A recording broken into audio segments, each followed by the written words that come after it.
Hello everyone, welcome back to Dark Night Tales. Before we dive in, please show your support, give this video a like and be sure to subscribe and click the bell icon so you don't miss future videos. So let's get started. The first story. Don't let them in. Addiction took our mother slowly, rocked her through it and sung her to sleep, sunk deep into the mattress on her bed.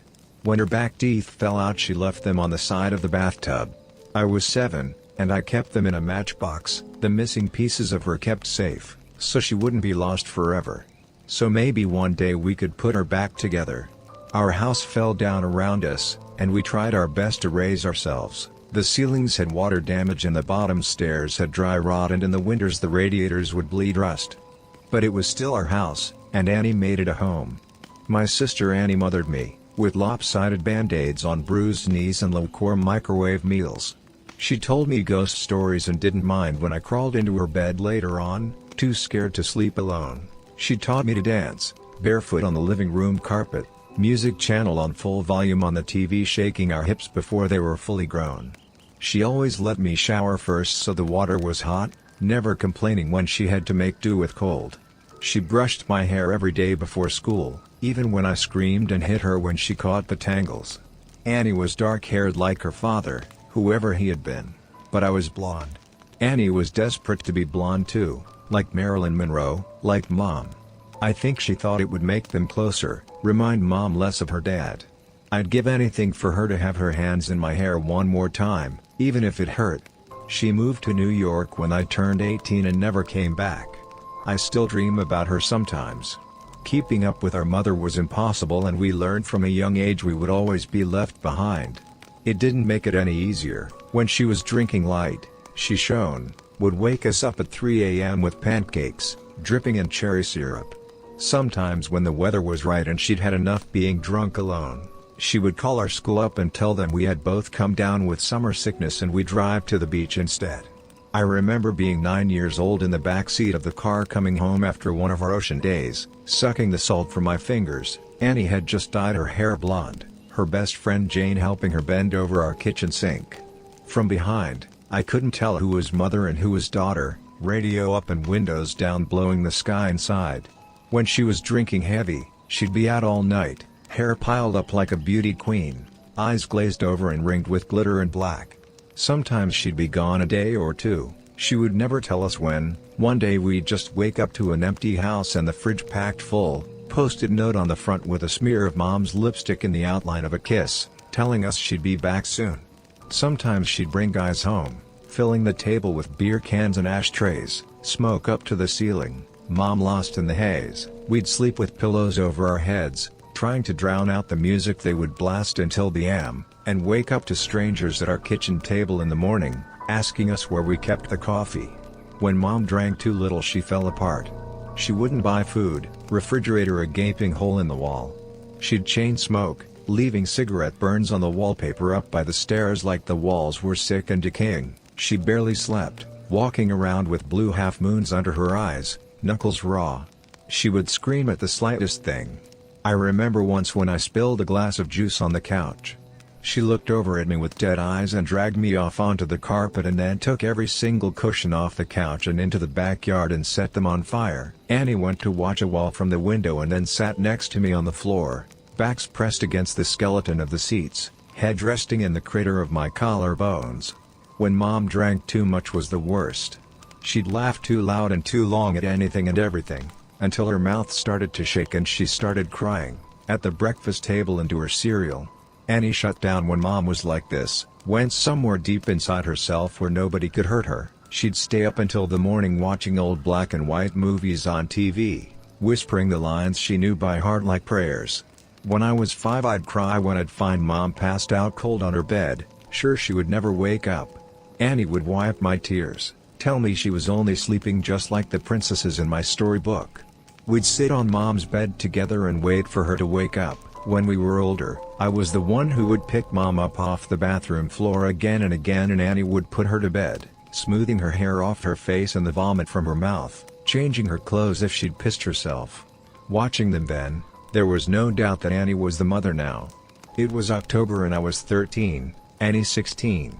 It was a Wednesday night and Mom had been gone for 2 days. She'd called us that morning from a payphone, voice slurring down the line, telling us she was having the best time with all her new friends, hoped we were doing fine.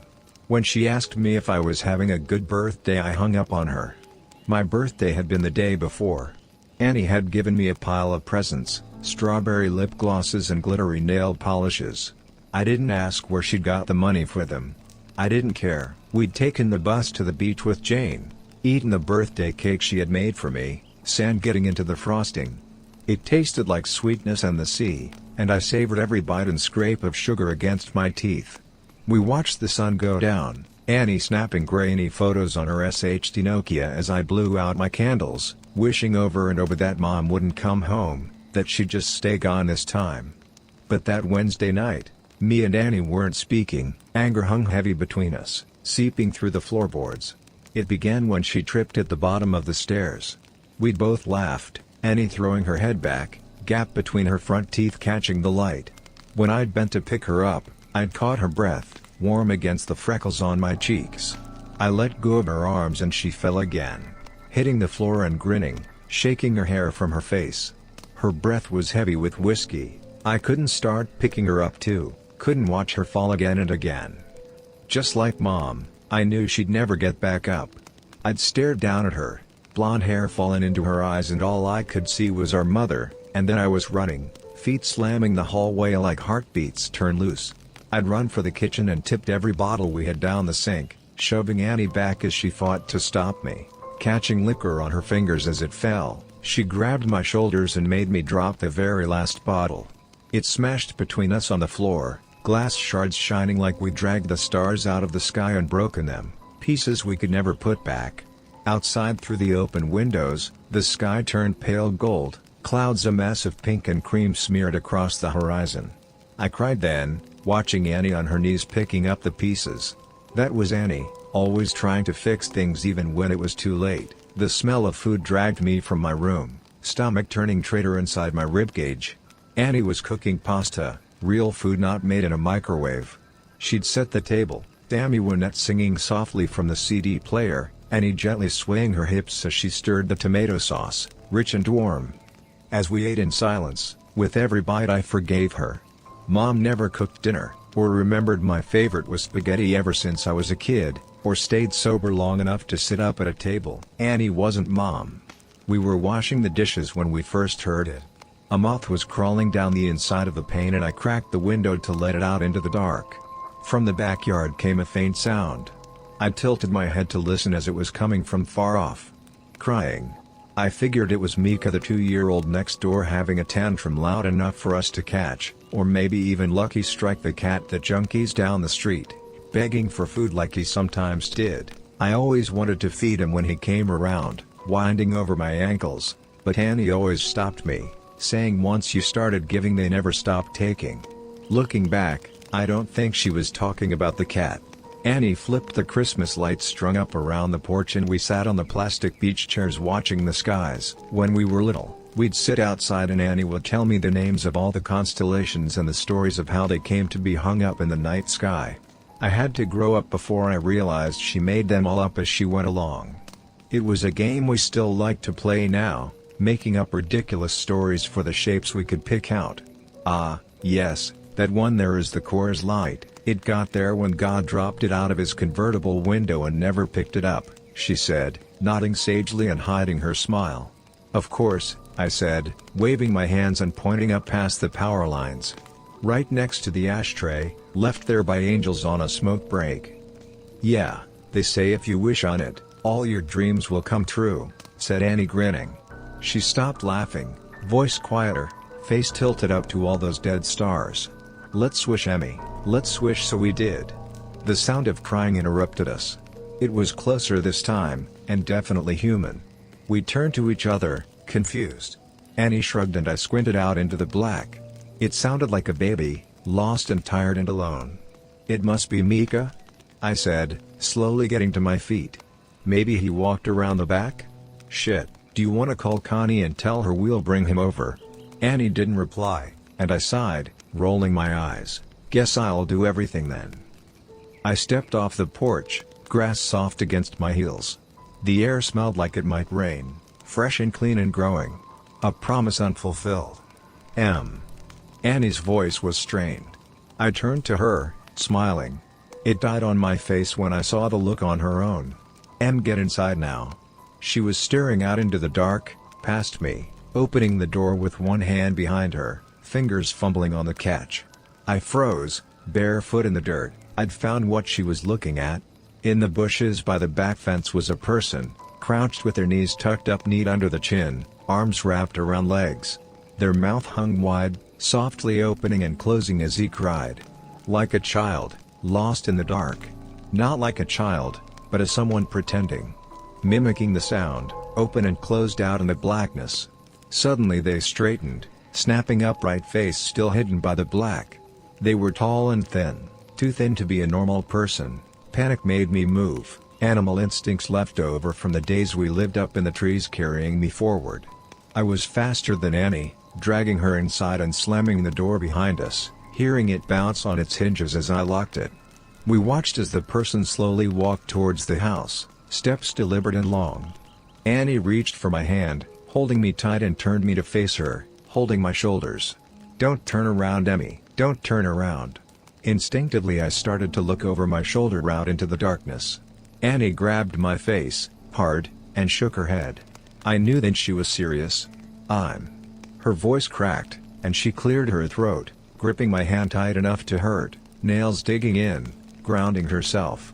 I looked down at our fingers interlocked, both of us grown from the same bones. "I'm gonna call the cops and everything is going to be..." Her voice faltered, stuttering, tears spilled over her lashes, dripping like the promise of rain. Annie never cried. "Your phone's on the porch," she whispered, and bile crawled its way up my throat. Her phone was upstairs, charging. A soft, tapping filled the silence. Annie turned to the window, eye whites showing her eyes were so wide. It was the sound of someone's forehead against the glass. Slowly, over and over, they started to speed up, faster and harder, skin meeting glass until they were slamming into the window hard enough to shake the panes. The tapping stopped and I was about to ask Annie if I could look now when she screamed, followed by the sound of cracking glass and the loudest slam yet. Whoever was in our yard had just smashed their face hard enough into the window to break it. We ran upstairs, two at a time, skipping the ones caved in with dry rot on instinct. I turned behind me once and Annie yanked my face back before I could see. The sound of broken glass echoed behind us as we made it to the bathroom, locking the door. A thin, wailing cry, like a baby calling for its mother, filled the hallway, trapped between the walls and locked doors. Annie threw her back against the door, feet jammed up against the bathtub, clutching the knife she had grabbed from the kitchen. I did the same, shoulder to shoulder. Slow footsteps started on the stairs, deliberate and casual. The crying had become mocking, almost laughter, shrill bursts of sound and then giggles, high-pitched and abruptly stopping before starting again. The first door on the upstairs floor was my bedroom and we heard the distinct sound of it slamming open. They were looking for us. "What is going on?" I asked Annie, not even bothering to brush away the tears that I couldn't stop falling. I watched my sister pick herself up off the floor, and brace her hands on the door as we heard the sound of a second door slamming open. Mom's room. The next room on the hallway was the bathroom. Annie pulled me to my feet and handed me the knife. I shook my head and pushed it back to her, terrified of what would happen if I had to use it. Annie shoved me and pressed the knife into my hands, thumb pressing hard enough on the blade to bleed. I watched my sister's blood drip down her wrist, a winding red road, still pushing into my hands despite the pain. I took the knife. Something slammed against the wall that Mom's room shared with the bathroom. A high-pitched wail followed. I held my breath, could feel my heartbeat in the base of my throat, a wild and frantic thing. "I'm gonna get the phone from my room." I shook my head violently, about to argue. Annie clamped a hand over my mouth. I could taste the blood on her hand, salty and sweet. Like birthday cake by the ocean. "Yes. I'm gonna get the phone and I'm gonna call the cops and we're going to be okay." I shook my head again. "It's the only way. When I go I need you to lock the door and you don't open it for anything or anyone. Not for me, not for anyone. Promise me." I shook my head and Annie pressed her hand into my mouth, crushing my teeth against my lips so it made my eyes water. "Yes, Promise me, Em. Something smashed in the room next door. Annie brushed the hair off my face, gently tucking it behind my ear. Promise, she mouthed, and unlocked the door as slowly as possible, bolt scraping gently. I watched the curve of her shoulder disappear into the black hall outside, like the moon in eclipse. And then she was gone. I couldn't move or breathe for a second, and then I slammed the bolt shut just as something bounced off the outside of the door. A high-pitched scream followed, handle rattling up and down hard enough to pop one of the screws. I watched it roll towards me on the tiles. And then silence. I sat with my back to the door, holding the knife and wishing I was holding Annie's hand instead. Still silence. Nothing but me and my lungs slowly filling the room with my breath. "Em?" came a voice through the door. I started, hands gripping the knife. "Honey, what's going on?" "Mom?" My voice cracked. "Mama, is that you?" I wrapped my arms around myself, shaking, trying to keep myself still. "Sweetie, it's okay, just open the door. It's okay, just let me in." The handle rattled again. Gentler. "Just let me in, it's all okay." She banged on the door and I took my handle of the bolt. "Honey, I'm sorry. I'm sorry I missed your birthday. I'm sorry I'm such a terrible mother, please." Her voice broke and she started to cry. "Just let me in, baby, I'm so sorry." I screwed my eyes shut. She sounded so sad and so lost. I just wanted her to hold me like when I was a kid and I'd come in off the swings with a scraped knee. Maybe this time she meant it. Maybe it would all be okay. My hand found its way to the bolt again.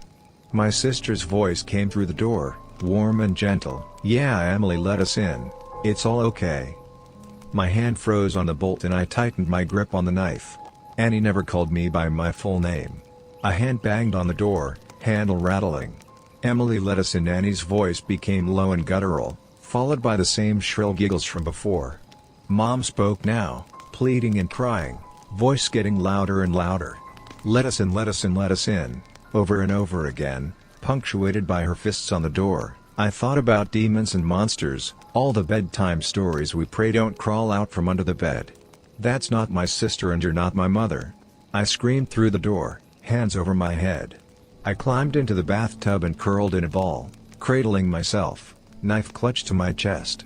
I didn't know what it was outside that door, but I knew it wasn't Annie. It wasn't the voice that yelled at when I changed TV channel, the one that sang me happy birthday, the one that told me I was smart even when I got bad grades, the one that read me stories about princesses that never wake up.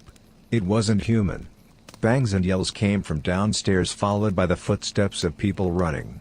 A low guttural howl ripped through the house, filling the room until I felt like I was drowning in the sound, and then the door was kicked in. I screamed, covering my eyes, waiting to die.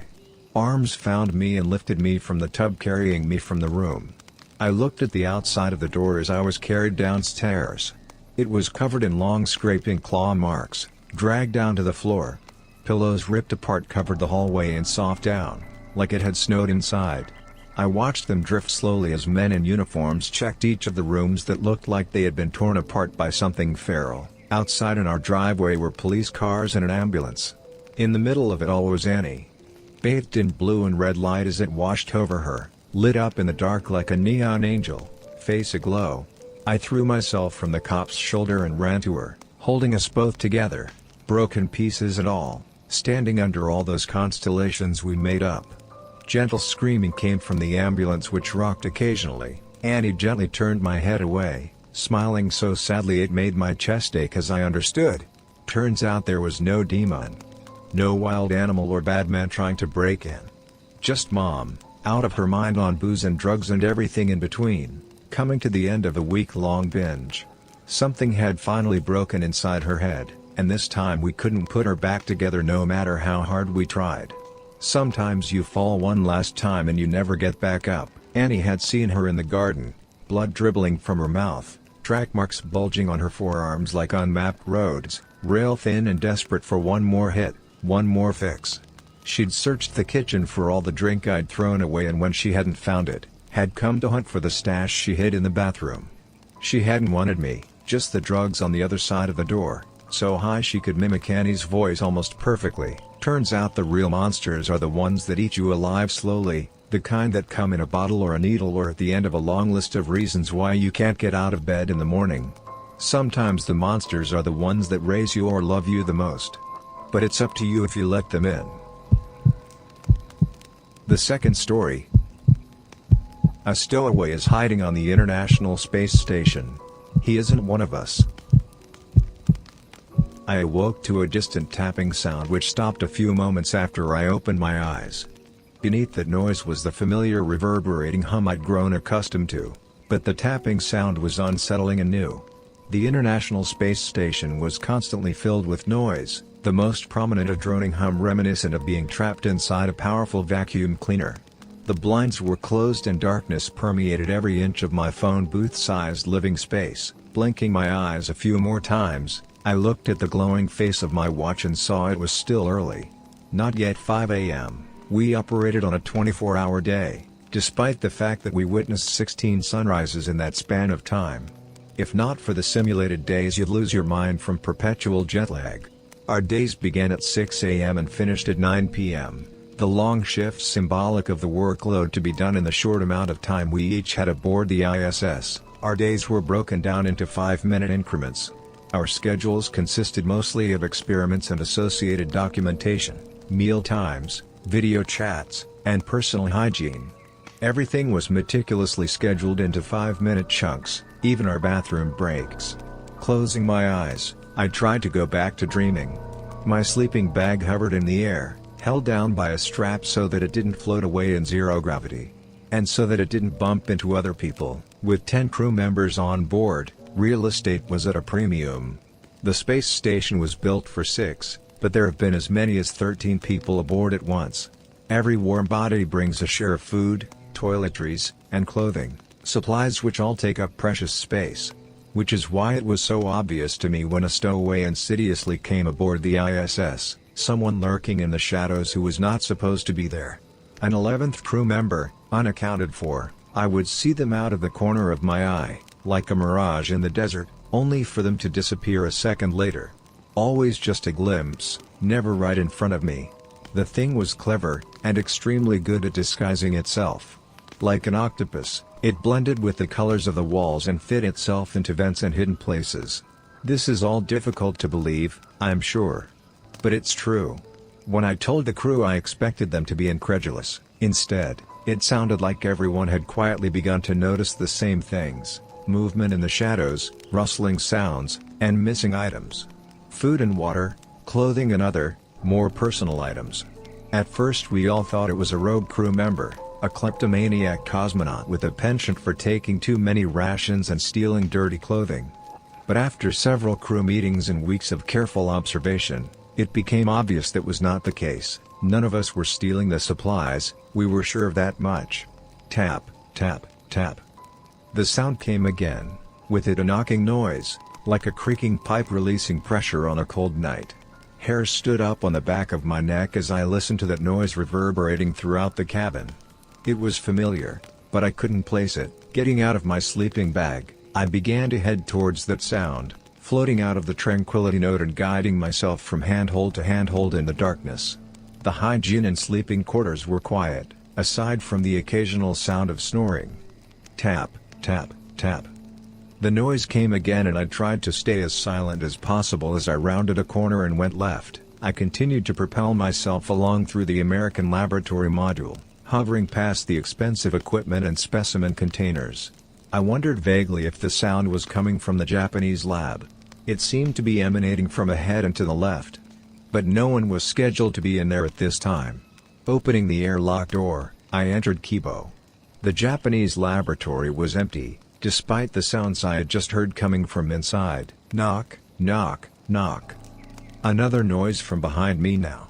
I turned around, dripping sweat which rolled off my temple in beads and floated upwards to the ceiling. My heart drumming madly in my chest, I put my feet against the walls to push myself off, like a swimmer in a pool of water. I began to float back towards the entrance of Kibo. Echoes could be funny in the ISS, and I told myself it was fine. The noise, whatever it was just coming from the European laboratory module, the Columbus. That was where it had been coming from all along. I had just misjudged the sound. So I began to float over that way, trying to ignore my anxiety and nerves. Trying to forget about the voice in my head saying that none of this made sense, none of this was normal. What if someone woke up right now? I wondered. Would they suspect me of being the one stealing food and supplies? Quite possibly. I tried to think of what to say if anyone found me awake and decided I would tell them I wanted to get in a bit of early exercise. This was reasonable since we had to spend 2 hours per day working out in order to prevent muscle and bone loss, and to prevent fluid from seeping up into the subcutaneous tissue around our skulls. The space snuffles, we call them. Either way, despite what it might look like, I needed to see what was making that noise, and to find out if it had anything to do with our mystery stowaway. Suddenly the tapping noise stopped and instead there was a sound like fingernails scraping across a chalkboard, squealing louder and higher by the second. The sound retreated from beneath me, back the way I had come towards the tranquility node. I pulled myself as quickly as I could across node 2, where our life support systems and electrical equipment were. Beneath me, the sound like claws rending steel continued to scrape across the hull, beneath the space station, and I wondered what sort of damage was being done, and what could be causing such a horrifying sound. Others were beginning to wake up now and I could see lights turning on in the tranquility node as I swam through the air in zero gravity, making my way through the US laboratory. As I did, I decided to take a look out through the observation window, trying to make out what was causing that horrifying sound. I hit the control switch and the blind covering the window beneath me opened up. Staring out through the glass I saw the stars and the earth below us, but then something else, as well, much closer. One of my fellow crew members was out there, frozen in the vacuum of space, his shocked visage scraped past the window, making that sound like broken fingernails on a chalkboard. I can't say his name here so I'll call him David. Some sort of black tentacle was wrapped around his throat and face. It was dark as the night sky, trailing off invisible into the distance, like a huge black squid. The thing was dragging him away from the ship, causing the tapping sound, and the scraping sound, as his frozen corpse banged and dragged against the space station's hull. As I thought about this, the black tentacles dug spikes deeper into his blue-tinged neck and he began to drift off, disappearing out of sight. A moment later he was gone, like a bad nightmare I had just woken up from, and wished only to forget. If only I could. "What are you looking at out there?" a voice asked from the other end of the US laboratory, ahead of me. Another crew member had woken up from all the noise, I thought, and now I would have to somehow try and explain what I had just seen. "It's David, he's..." Tears were welling up in my eyes, turning into floating bubbles, and I trailed off, unsure how to continue. Then I looked up to see the same man who had just died outside in the freezing vacuum of space. David, right there in front of me. He was alive and well, hovering in front of me like a ghost. "David? Yeah? What's wrong with you? And what was that noise, anyways? Did you find our stowaway?" The smile on his face told me everything I needed to know. His skin seemed to shift and squirm, bulges appearing like large insects tunneling beneath the surface. But I had no time to confront him, as others began to emerge from the sleep quarters moments later, asking why we were up so early. I shook my head slowly, still not sure if I should believe my eyes. There was a sound, a tapping sound. The more I thought about it, the more it all seemed like a dream. Had I been asleep when I thought I was awake? Was it possible for one to sleepwalk in space? Or, to sleep levitate? No. I shook that feeling off quickly. I knew what I'd seen. "Maybe we should call it in, find out if something happened," said David. "If you're sure that's what you heard." "I'm sure." Everyone agreed and we notified Mission Control. They informed us after a full diagnostic check that all systems were operating normally. Only one strange thing had occurred overnight while we were sleeping. The exit hatch used for our spacewalks had been opened by someone, then closed a moment later. Just long enough to toss somebody out, I guessed. Nobody admitted to it, leaving us all slightly uneasy. Oddly, though, afterwards our rationing problems were solved. Food stopped going missing after that. We had just enough of everything for 10 people again, as if the invisible stowaway had suddenly disappeared. Or as if he'd gotten rid of someone else and taken their place. I can't prove anything, but I'll have to keep a very close eye on David when he gets back to Earth. I'm not sure what else I can do besides monitor him. Whatever he is, he's dangerous, and there might be more out there like him. Who knows, they might already be here, living among us, and there are more, living up above in our atmosphere, like the one who took David. Body snatchers, skinwalkers, doppelgangers, whatever you want to call them. You've all heard about them before. The tales of them are endless, and you can read all about them if you look through these pages at the stories of others who have survived encounters with them. I get the feeling they're all one and the same. Or that they're related somehow. So, keep your guard up. Don't be fooled, and most importantly, don't let them inside. By then it's already too late. Have you seen any shapeshifters recently? If you made it to the end of the video, thanks for watching. Don't forget to like, subscribe and share, and we will see you in the next video.